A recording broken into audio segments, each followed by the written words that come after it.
Welcome back to America's Voice Live. As you may already be aware, Biden and his administration or regime expanding now Title IX, changing the rules.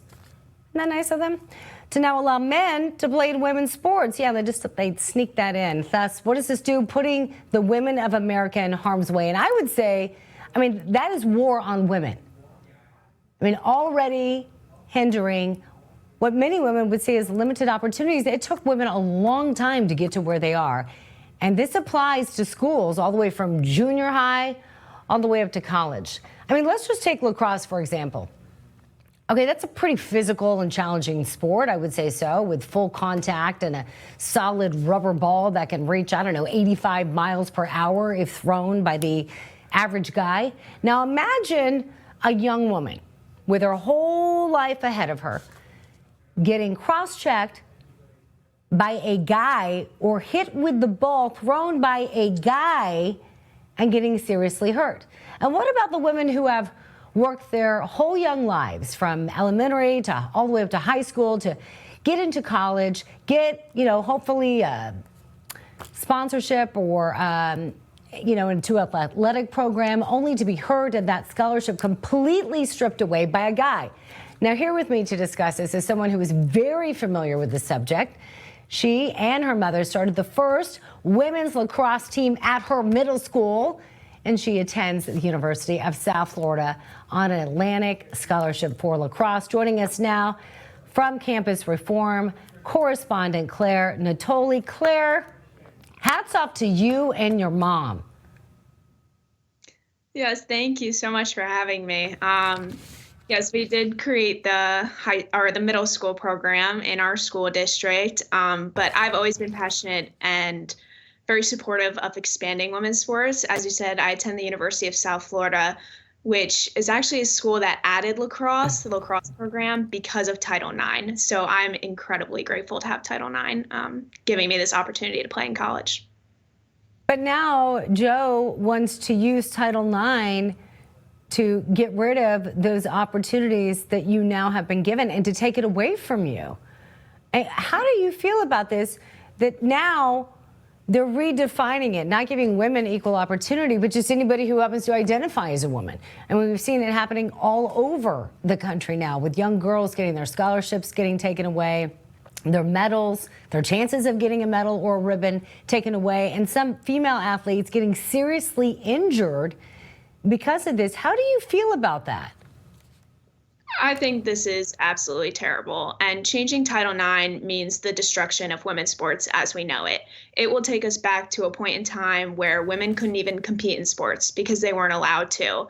Because now, the way the Biden administration wants to change Title IX, it's going to allow biological men into our spaces to take our opportunity. It will affect our safety. We can't even walk out onto the field feeling like we have a fair shot. And as you said, scholarships, those are at risk. And I still have 3 to 4 years left in college, and I have to worry about if Title IX's changed, what will change? How will my team change? How will my own experience change?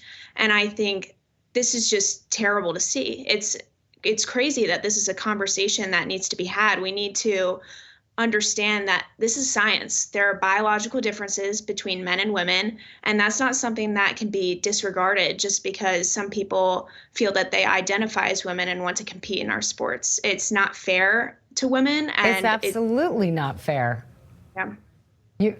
Yeah. I can't even imagine how you feel. It's supposed to be equal opportunity.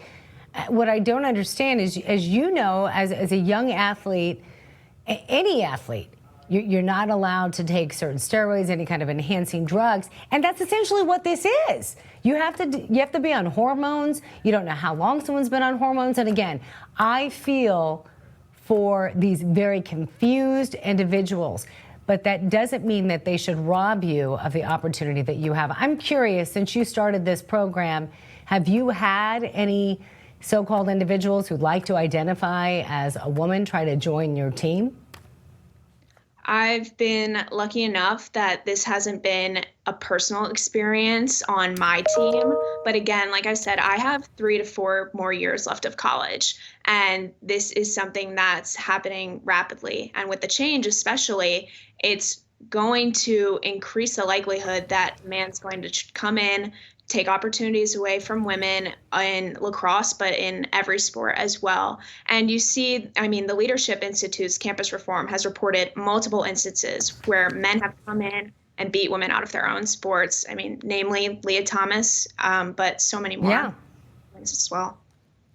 Yeah, Leah Thomas, of course, was that swimmer.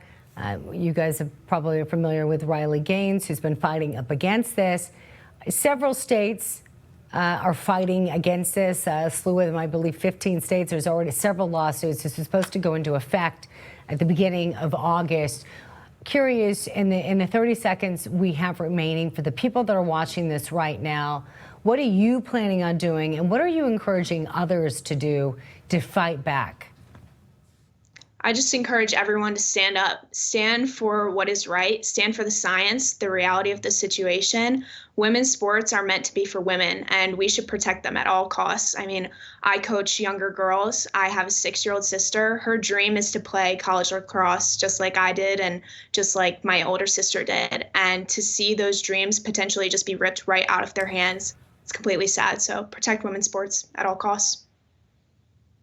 Agreed. Claire, best of luck to you. And again, congrats on what you and your mom were able to achieve. And I'm wishing you all the best in your future endeavors, but especially at lacrosse. You go get them. Thank you so much. Thank you. All right, coming up after the break, AstraZeneca is in trouble after documents related to their COVID vaccine show that there's a rare but deadly side effect. We're going to bring in a doctor from the wellness company to explain the latest details when we return.